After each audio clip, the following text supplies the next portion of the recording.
Hello, this is Michael Hexter. Welcome to Politics 2100 channel here on YouTube. So this episode I'm calling Media Both-Sidesism and Sociopathy-Blindness Builds an On-Ramp to American Fascism. So this is a response to a recent press conference, Joe Biden's most recent press conference, and the media interpretation of some of the things he said at that conference. Now, I am extremely critical of Joe Biden and also critical of the Republican Party and more critical of the Republican Party, but also extremely critical of corporate Democrats like Joe Biden. And also Joe Biden is a fairly poor politician. He's not a good politician overall. I mean, he sometimes has his moments, so I'm not totally dismissing him, and I'm hopeful that he can apply himself as skillfully as possible and as principled and passionately as possible to his supposed agenda, which is now in tatters, okay? But anyway, he in talking about voting rights in this press conference, he said, and he had a question from a reporter, he said that the results of the upcoming election may not be quote unquote legitimate, up the 2022 election, midterm election, or because of the voter suppression efforts of the Republican Party. And he did it in a way that was, I will link to a video that in the description box that gives you some more of the details, but he did it in a way that was that really was opened him a little bit when he used the word legitimate, and he wasn't very clear on what he was talking about. But it was reporters, including Samantha Guthrie, and there's this same interpretation is being made in other media quarters, is that this was an echo of Donald Trump. In other words, that this is a Trumpian thing to say. In other words, that Biden is, like Trump, trying to undermine the legitimacy of American elections by saying that because of the Republicans' effort to undermine elections, the next election may not reflect the will of the voters. Okay, so I clarified. I made his Joe Biden's statement clearer. Okay, and that made it more defensible than the one he made in the press conference, and by saying, not reflecting the will of the voters, and that the voters would be under. But the press is so, and this is where the title of this episode comes in. The press is so concerned about showing itself to be balanced, and that they're criticizing both parties. I mean, they are closer to the Democratic Party, but they also take swipes at the Democratic Party in different ways that serve, basically, they're closest to the donor class. And what the donor class really wants is a politics that's tied up and not functioning really, and it just becomes a soap opera or a tit for tat, where he said, she said, okay.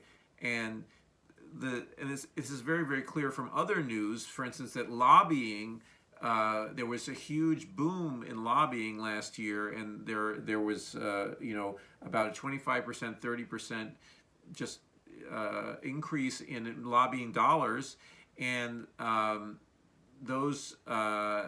amount of lobbying has a lot to do with the outcome that we see right now, in terms of basically Joe Biden's agenda lying in tatters, and the basically to stymie Democrats and to stymie any efforts that Democrats do to try to help ordinary people. Lobbyists and corporations who pay the lobbyists are trying to stifle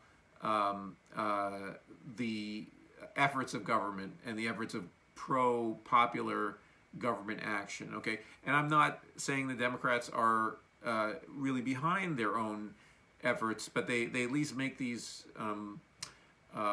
token efforts, okay? But even the token efforts are too much for many corporations and many donors, okay, many mega donors. But anyway, so I got off on a little tangent there, but the media is so concerned about creating this both sides narrative and both-sidesism, and also is not noticing, and this is something that Anna Kasparian and Jake Uger in the video I'm linking to in the description box, they point out that there's not a Trump actually tried to interfere himself, and the GOP, parts of the GOP actually tried to interfere with the outcome of the last election in terms of the presidency, and also so actively, and then and now they're trying to enact laws that will basically make them the electors, make the Republican Party the electors for, or the election officials in everywhere that they can possibly be that, so in order to control the outcome of the next election and to potentially throw out votes and whatever. And so that's different than Joe Biden's slightly clumsy effort to say the outcome of that manipulation or would be illegitimate, he says, and using the word illegitimate, again, an unfortunate choice of words, but the efforts of the press to appear that both sides are doing their thing and they're both squabbling and they're both, it gets to this a larger issue, or I mean, both-sidesism is an extremely pervasive news media methodology, essentially, that they are looking for ways to show themselves to be giving equal criticism to one side and the other side, and that they're trying, even though, as I said, that they tend to be closer to and the Democratic establishment, not the progressive Democrats like Bernie Sanders and AOC and so forth and so on, but they then the Republican establishment, they also they act as very fearful, that they're very, very fearful of Republican criticism and the whining, the constant whining that the working the refs, okay, that the Republicans do, and that they do constantly. So they're always trying to defend, the media's always trying to defend itself from that particular quarter. And meanwhile, Democrats are sort of, unfortunately, especially in the era of Joe Biden, but also before, have sort of laid down like lambs in front of the media and act almost as if they're controlled by, well, I mean, similarly, the Republicans have shown themselves to be quasi-controlled by Fox, including Trump, by Fox News and by some of the anchors in that, at least until the insurrection, until the breakup, okay, of the half breakup of the media marriage between the Republican base and Republican elite and Fox News. But anyway, so both-sidesism, what it does is it creates, and this is the second word that I used in my title, sociopathy-blindness. So, and this is a general, also, there's a mental illness blindness overall. In other words, mental illness is not discussed, or mental conditions or psychopathology is not discussed in coordination or in connection with politics. And this is something that, especially with Donald Trump taking the presidency, this is something that the New York Times did explicitly. It had a couple psychiatrists write op-eds where they were saying, no, we don't want to be diagnosing Trump. We don't want to be, and there are other elements. So it's hard to understand our politics without reference to some psychopathology, without reference that otherwise it's not quite meaningless, but it's very low on meaning in terms of the surface level. Certainly, I mean, you can understand the corruption without necessarily reference to that. In other words, corruption, which is simple, self-interestedness, or I mean, or let's say low-level sociopathy, or general corruption, and yes, it is sociopathy, but it's or sociopathic, maybe is a better word. That the amount of corruption, the level of corruption in the U.S., and the lack of commitment to public service as a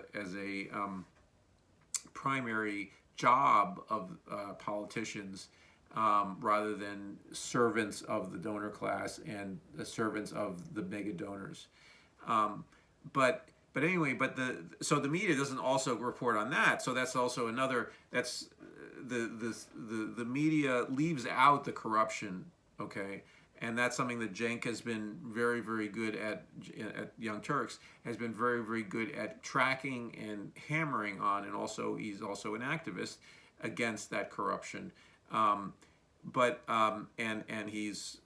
he along with others has founded Justice Democrats, who are some of the more forthright members of Congress in terms of rejecting large corporate PAC money and so forth and so on. So, but anyway, but the media, what I'm talking about is, so the media's Both-Sidesism doesn't notice that the leadership of the Republicans is, let's say, much more sociopathic, much more desperados, desperate, and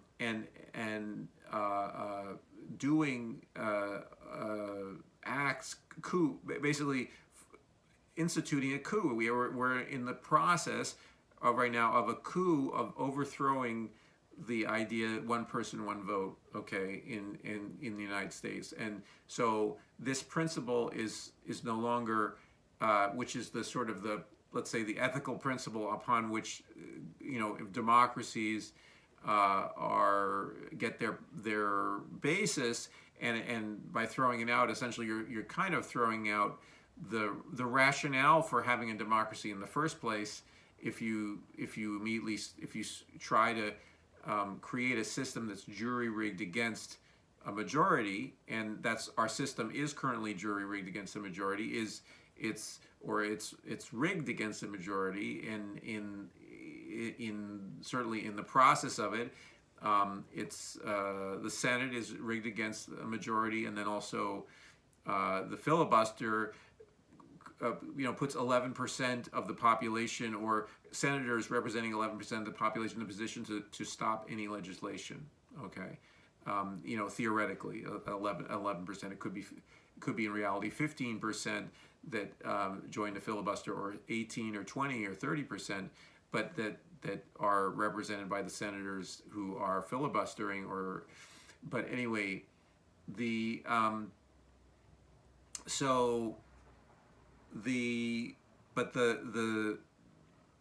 sociopathy, like I've talked about in relationship to Altemeyer's theory of the right wing, it seems the Republican Party is now formed at its upper echelons by people with no principles whatsoever, who are simply power driven and are simply also money driven, and they are and Trump is a classic, is also narcissistic and also sociopathic, and so it's very hard if you're always, when you do Both-Sidesism, when you say, well, Trump and Biden are the same. Now, I have many criticisms of Joe Biden, and I think Joe Biden is a corrupt individual, and but he's not nearly as corrupt. This is where understanding the difference between bad and worse becomes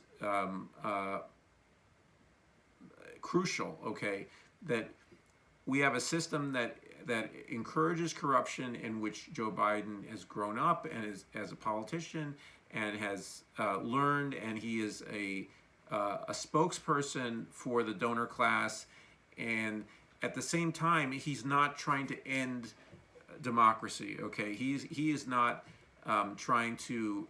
Meanwhile, and create an autocratic system. He's not trying to be president for life. Okay, and so and Donald Trump appears to toy with that idea. He tweeted out a video that was, basically him toying with the idea of being president for life, even though he's on the older side. So this, this kind of, so trying to balance out Donald Trump and the Republicans who are racists, trying to suppress the votes of black and brown people, trying to they're trying to rig the American system, electoral system, so they always win.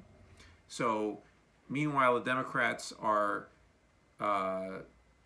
they're nowhere near that. Okay, they're not perfect. They should be criticized, but the both-sidesism, the urge to balance, basically means that you're essentially doing PR for the Republicans, because the Republicans are so much worse that you're elevating them when you make them like the Democrats. Now the Democrats, again, the Democratic leadership I'm not a big fan of. Okay, I think they are corrupt in their, but they're not actively trying to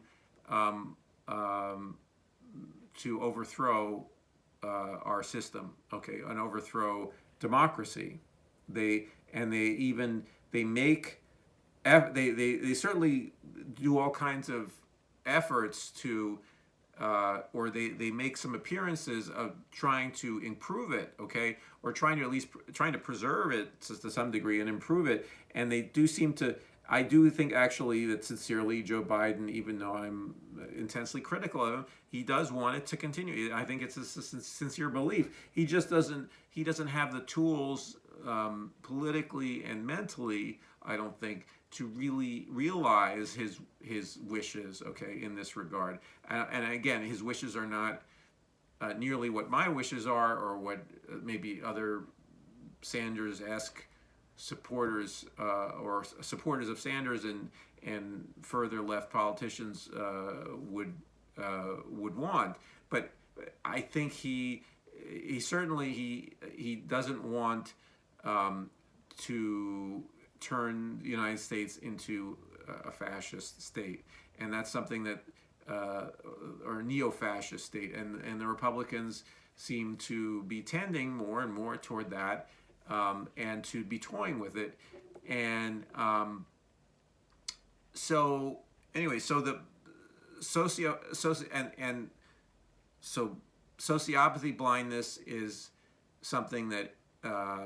It's hard. It would be hard for the media to. They would need to be having people on who are experts in mental health, more psychiatrists, or people who talk about, to really, or at least they need to discuss with them, or simply. I mean, actually, strike that. They wouldn't really need to understand the diagnostic categories, or they at least would have to understand that white-collar crime is very, very pervasive in our system, and they would just need to track it and call it out and report on it and say this breaks laws, this does this that, this is a scandal. And so this is that they wouldn't have to necessarily create make global statements about individuals, or at least a type of behavior, saying this is. They would simply say it's criminal, or it's anti-democratic, or it's whatever it is. But they would need to report truthfully on it, and that's something that, again, the both-sidesism is about, in a way, fabricating a controversy, and so it's a fabrication of a balance between the sides, when one is much worse than the other side, okay? There may be both bad, but one is much worse, okay? So a good media would be reporting on truth, on truthful things, and would be calling spades spades. And so they might be criticizing both parties, okay? They might be, you know, in different ways, but they wouldn't be trying to equate them to be exactly the same, because in the United States they are not exactly the same, okay? And that's not really a compliment to the Democrats. It's simply just truth. And anyway, so I wanted to point this out and just you know, highlight it. And I don't know how many people in the media are, you know, would be interested in this particular discourse that I'm, you know, creating here. But it's something at least that viewers should know and understand, and also that basically it's a terrible practice in the media, and they should reject. I mean, viewers and readers should reject channels and that, you know, live by doing both sides of this journalism, and by doing basically this subtle implied PR for the, or not so subtle, but this PR for the Republicans, and not noticing how depraved they are, how desperate, and how potentially violent they are, and how much their violence, their potential violence, is going to be realized very soon, okay, and not by, you know, or likely to be realized, and again in a sarcastic manner, but that they're and the media should be reporting on it, and should be calling it out and saying this is dangerous, you know, and not just a sort of this kind of soap opera that they're trying to create. Anyway, so if you like this video, please like it, and also please put in the comments your responses to, you know, your reflections. There are, you know, hundreds of examples of Both-Sidesism in media accounts, and it's tiring in a way to keep track of. But I just wanted to point this out, and also point out that it kind of the element of this, so the productivity of the Republicans in creating all kinds of negative and unethical and illegal and so criminal acts, or quasi-criminal, or acts, or incitement to such acts, that